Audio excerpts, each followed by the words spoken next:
Your Excellency, Mr. David Cameron, Honorable Mr. Alan Yarrow, the Lord Mayor of London, ladies and gentlemen, it is a great pleasure for me to be with you this evening. I must confess that there has been a delay in my coming to this great country. But the good news is that I and His Excellency Prime Minister Cameron have been in constant touch, have been meeting frequently at various places and exchanging views. I remember our last meeting in New York, where he rightly said that India and UK should work closely on the economic front. Friends, UK and India have known each other very well since a long time. Our systems of governance is also based largely on the Westminster model. Our institutions know how to interact with each other. Our people know how to work with each other. Our businesses know how to grow with each other. That is the reason that UK is among India's major trading partners. UK is also the third largest foreign investor in India. And I must add, this is not one-sided. India has emerged as the third largest force of FDI for UK. However, there is significant potential for India and UK to further strengthen their economic ties. We have to effectively leverage the mutual understanding which is there for each other. We are particularly keen to develop the sectors where UK is strong. We are working hard to create conducive conditions for this engagement. A strong Indian community here keeps pushing us for better and better integration with UK. Friends, since my government took over, we have been working relentlessly to put the economy on track. Particularly, we have worked very aggressively to make India an easy and simple place to do business. We believe that this is necessary for improving the lives of ordinary citizens in India. The results of our hard work are now visible. IMF chief has recently said that India is among the few bright spots in global economy today. Our growth rate in the last year was 7.3%. The World Bank has very recently projected our growth rate at 7.5% for this fiscal and even better in the coming years. Thus, we are fortunate to be sailing in the right direction. In the World Bank report of 2016 on ease of doing business, India has moved up by 12 ranks at one go. No other major economy has made such a big improvement. We are also committed to take these corrections at the state, district and city level. States are moving hand in hand with the federal government in this task in the spirit of cooperative and competitive federalism. Recently, we did a ranking of our state governments on ease of doing business with the help of the World Bank Group. This has prompted the state governments into a healthy competition among themselves to ensure a business-friendly ecosystem. This was for the first time that the World Bank involved itself in a sub-national exercise on ease of doing business. Friends, one of the biggest challenges in India today is to productivity employ the youth. For meeting this challenge, we need to provide a huge push to manufacturing, which has stagnated at around 16% of the GDP for several decades. The share must reach around 25% in the short and medium term. With this in view, we have launched the Make in India initiative. We are working on all fronts to make India a global manufacturing hub. To achieve this objective, apart from vigorous exercise for ease of doing business, we have fast-tracked approvals and clearances for industry and infrastructure. The hallmark of our strategy now is policy-driven governance. Measures like transparent auction and allocation of key natural resources like coal, spectrum, iron ore have created a level playing field for investors. To enhance the flow of foreign investment, we have liberalized the FDI regime, allowing 100% FDI in railways. We have enhanced the FDI limits to 49% in defense and insurance. We are also conscious of the last mile operational issues in such policies. In that spirit, early this week, we have carried out substantial changes in the FDI regime across 15 sectors. To give an example, now there are simply no restriction in the FDI policy for construction sector. Similarly, very radical liberalization has been done in sectors like plantation, e-commerce, and single brand retail. Moreover, we have now brought most of the FDI proposals under the automatic route. With this round of reforms, I can say that India is among the most open countries for foreign investments. Infrastructure is another big challenge for India. We are keen to build futuristic, physical and social infrastructure.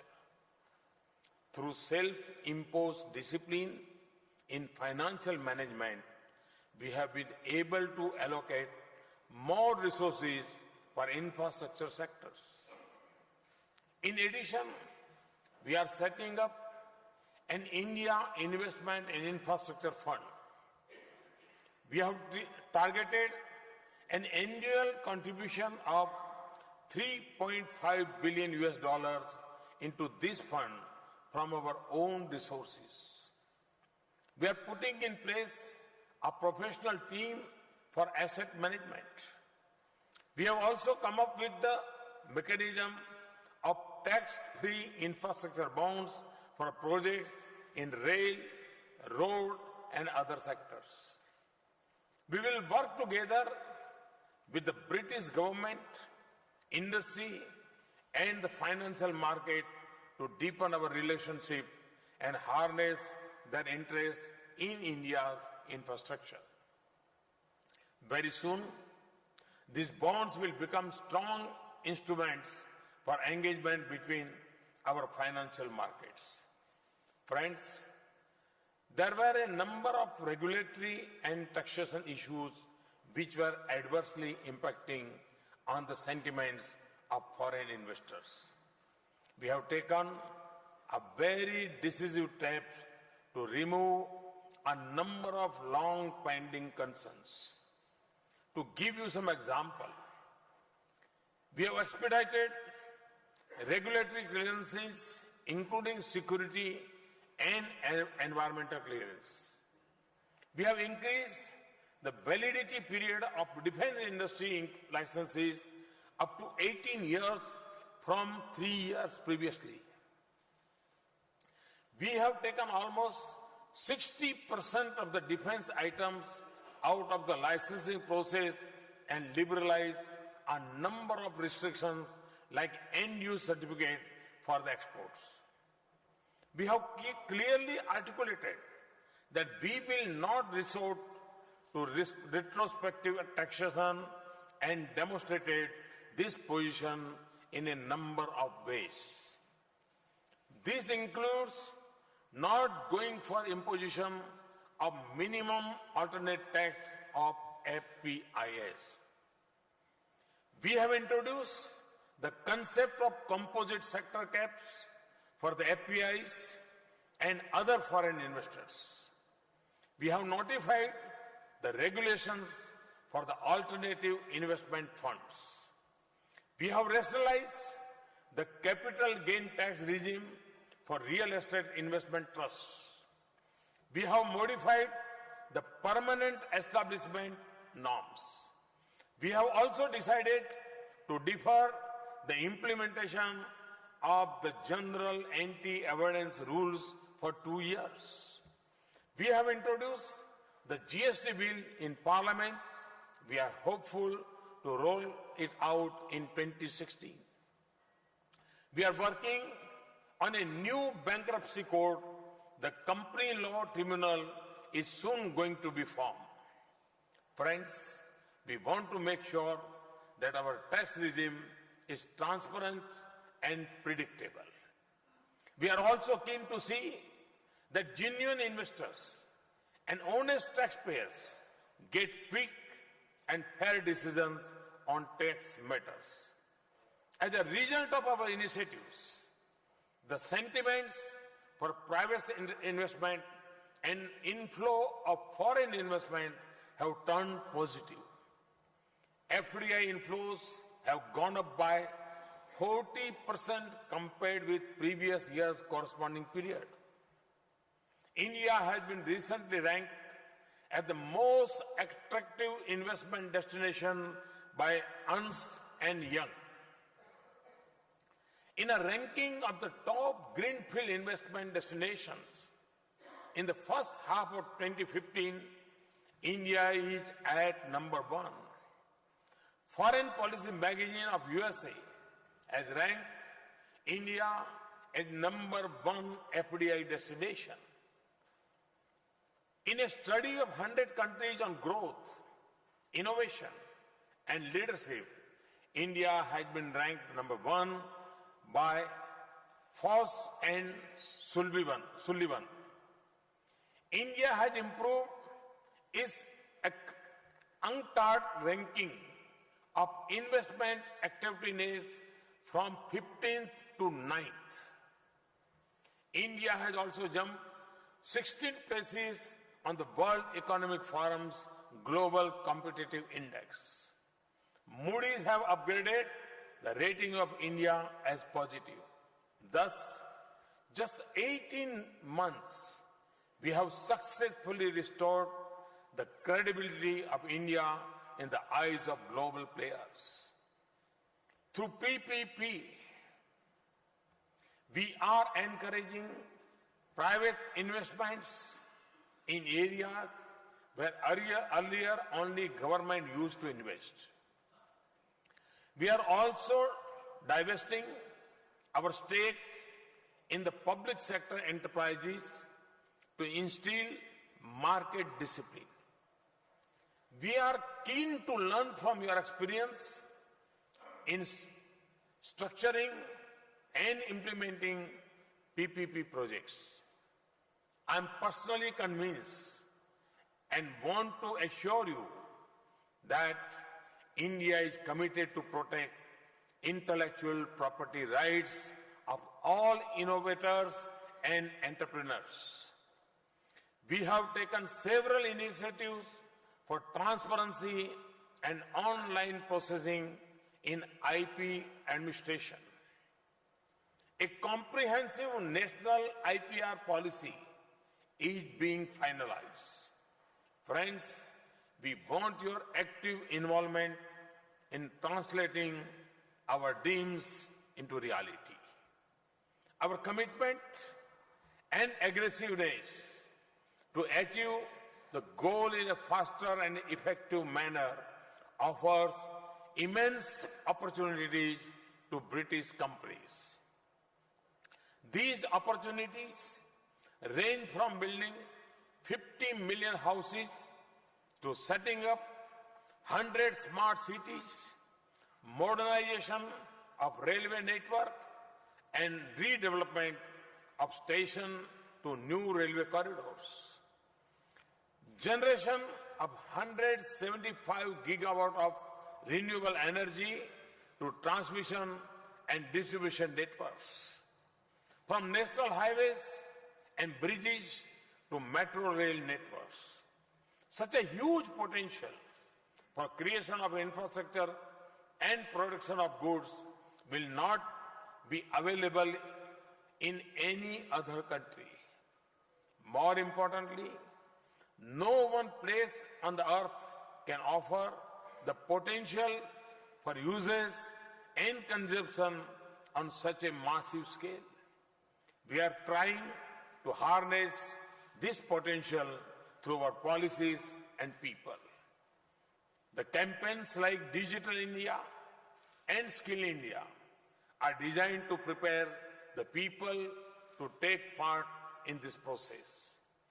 To tap their energy fully, we have also launched the Startup India campaign.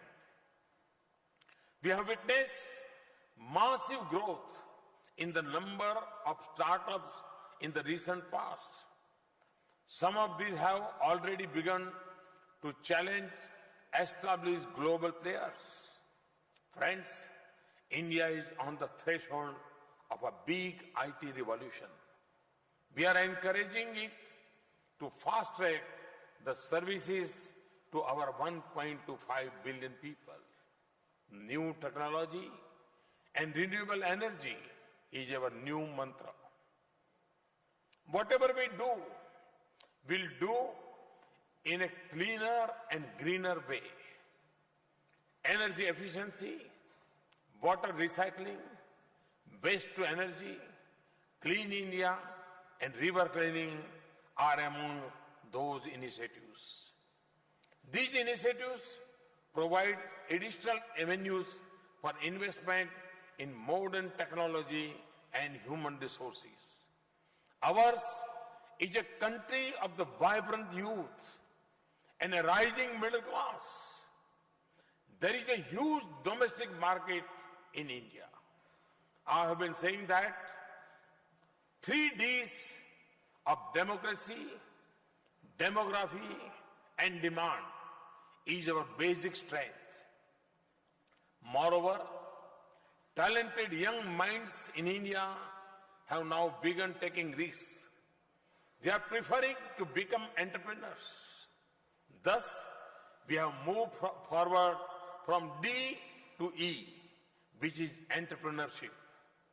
Friends, necessary condition for take-off the Indian economy we have been created. Never before was India so well prepared to absorb talent, technology, and investment from outside. I can assure you that it will get better and better in the coming days. We will be open to welcome you, your ideas, innovations, and enterprises. We are open to carry out necessary corrections in our policies and procedures. Given the visionary and dynamic leadership of Prime Minister Cameron and his interest in India, I am personally eager to work with the British government and companies. With these words, I welcome you to India. I assure you of my personal care in making your dreams a reality. Many of you